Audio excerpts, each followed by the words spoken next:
Okay, so who in their right mind thinks that an app to track food and to encourage diet for children as young as 8 years old is a good tactic?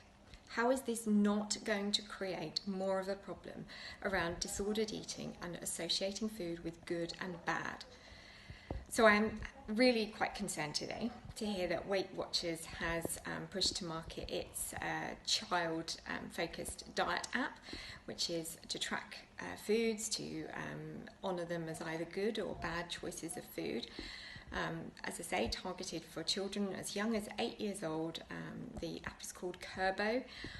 I think it's a new iteration of one that they've brought out. Either way, I'm hugely uncomfortable with it. So much experience and research we have suggests that children that are taught to associate food with good or bad leads to disordered eating behaviour, as does overly tracking foods. So the very idea that we create a digital application that is specifically meant for children and encourages that dietary behaviour, well, that's really quite alarming, and it worries me that this has been pushed out globally in this way. Do I think we have an issue around young people needing to be more conscious of eating properly? Do I get that there is some motivation around this having been launched in the United States, where they're saying that obviously there's a huge problem with children being obese, overweight, need to eat more healthily? I get that there needs to be a conversation around how our young people are eating.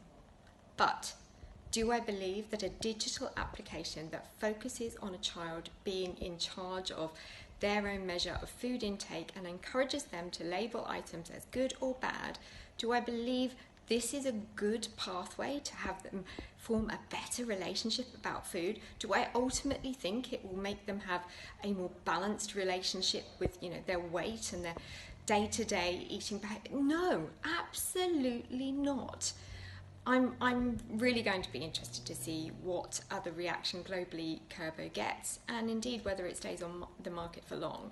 I find it really concerning, and I do think it's important that adults are engaging with their children over eating behaviours. I don't think it's healthy for a parent to only take charge over a child's food consumption, but I do think it's really vital that a parent does know what their child is eating and drinking, and that they can be in charge of the dialogue that is associated with foods. Do I believe that all food should be demonised if it's considered to have a higher calorie content or higher sugar content? No, we've got to teach balance. We've got to teach children to understand where certain foods are to be embraced as treats and where certain foods are their day-to-day preferential choices. But where Kurbo's going, that's entirely to the extreme, and in my view can only lead later down the line to the potential of more seeds for disordered eating. Now, that's not me sitting here saying that I think anybody that's got an eating disorder has had a poor experience as a child with eating. Absolutely not.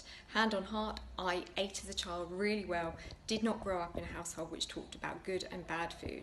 Mine were about issues that created a perfect storm in my very, very late teenage years. Absolutely nothing to do with my food relationships as a child. But what I'm saying is the world has much changed. We have to consider the ways we are engaging with our children around food, diet and exercise. And this, to me, is just so terribly unhelpful.